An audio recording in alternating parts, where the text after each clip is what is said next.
ఆయన తానా అంటే ఉప ముఖ్యమంత్రి గారు పవన్ కళ్యాణ్ గారు తందానా అంటాడు. అప్పుడే ఏదో జరిగిపోయింది, మొత్తం దోచేశారు, దీని మీద ఎంక్వైరీ చేస్తా ఉన్నాం, తగిన చర్యలు తీసుకుంటామని చెప్పాడు. ఇదే పెద్ద మనిషి ఎన్నికల ముందే చెప్పాడు 40,000 కోట్లు ఇసుకలో దందా చేశాడు పెద్దిరెడ్డి, 40,000 కోట్లు దోచేశాడని చెప్పారు. మరి ₹1 తినింటే ₹1 దోచేస్తుంటే ఎందుకు కానీ యాక్షన్ తీసుకోలేదని అడుగుతా ఉన్నాను.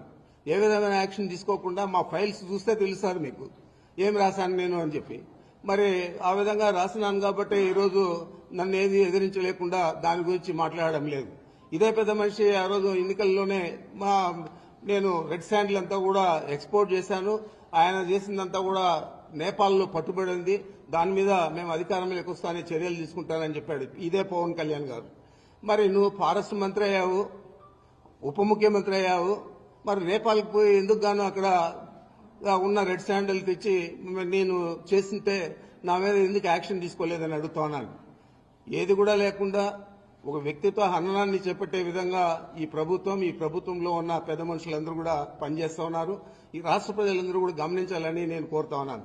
మీ అందరికీ తెలుసు మదనపల్లిలో ఏదో జరిగిపోయిందని చెప్పి చంద్రబాబు ఆ రోజు ఆయనకంతా కూడా డైవర్షన్ పాలిటిక్స్, ఇక్కడ చిన్నది వాళ్ళకు వ్యతిరేకంగా వస్తే మమ్మల్ని అందరినీ ఇంకా వ్యతిరేకంగా చూపించే పరిస్థితి. ఆ విధంగా ఆ రోజు ఒక డీజీపీ గారిని, సీసీఎల్ఏ కమిషనర్ను, మా సిఐడికి సంబంధించిన అడిషనల్ డీజీపీని ముగ్గురిని కూడా ఆయన హెలికాప్టర్ ఇచ్చి మదనపల్లిలో ప్రపంచమంతా పడిపోయిందని చెప్పి అక్కడికి పంపించి మొత్తం కూడా చేశారు. మరి ఈరోజు 9 నెలలు అవుతా ఉంది. మేమేదైనా తప్పు చేస్తుంటే ఎందుకు కానీ మీరు యాక్షన్ తీసుకోలేదని అడుగుతా ఉన్నాను. ఏది కూడా లేకుండా ఏదో ఒక రకంగా రాష్ట్ర ప్రజలందరికీ కూడా మేము దొంగలు, వైఎస్ఆర్ కాంగ్రెస్ పార్టీ అన్యాయాలు చేసింది గత 5 సంవత్సరాల్లో, మేము ఇప్పుడు వచ్చి ఈ రాష్ట్ర ప్రజలను ఉద్ధరిస్తాము అని చెప్పే పరిస్థితి చంద్రబాబు నాయుడు చేపట్టాడు.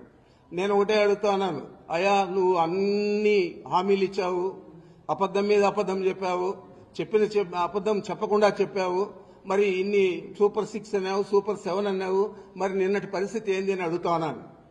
చేయలేనని తెలుసు, నువ్వు పెద్ద ఆర్థిక శాస్త్రవేత్త అని చెప్పి అందరికీ కూడా చెప్పుకుంటావు, మరి నీకు ఆ గణాంకాలన్నీ కూడా తెలియకుండా, రాష్ట్ర ఆర్థిక పరిస్థితి తెలియకుండా ఇన్ని హామీలు ఇచ్చావా అని అడుగుతా ఉన్నాను. ఇన్ని హామీలు ఇచ్చి ఈరోజు ఆయన నేను చేయలేనని చెప్తా ఉన్నాడంటే ఎంత నిస్సిగ్గుగా అబద్దాలు చెప్పి అధికారంలోకి వచ్చి ఈరోజు రాష్ట్ర ప్రజలను మోసం చేసావో ఒకసారి ఆలోచన చేయని చెప్పి అడుగుతా ఉన్నాను. ఇవన్నీ కప్పుపుచ్చుకునేదానికి ఇలాంటి తప్పుడు చర్యలన్నీ కూడా మీ పత్రికల ద్వారా, మీ మీడియా ద్వారా తీసుకొస్తా ఉన్నామంటే తప్పకుండా ఈ రాష్ట్ర ప్రజలు బుద్ధి చెప్తారు. ఈ మీడియాకు, ఈ పచ్చ పత్రికలకు, అదేవిధంగా నీకు అని కూడా చంద్రబాబు నాయుడికి ప్రత్యేకంగా నేను తెలియజేస్తా ఉన్నాను.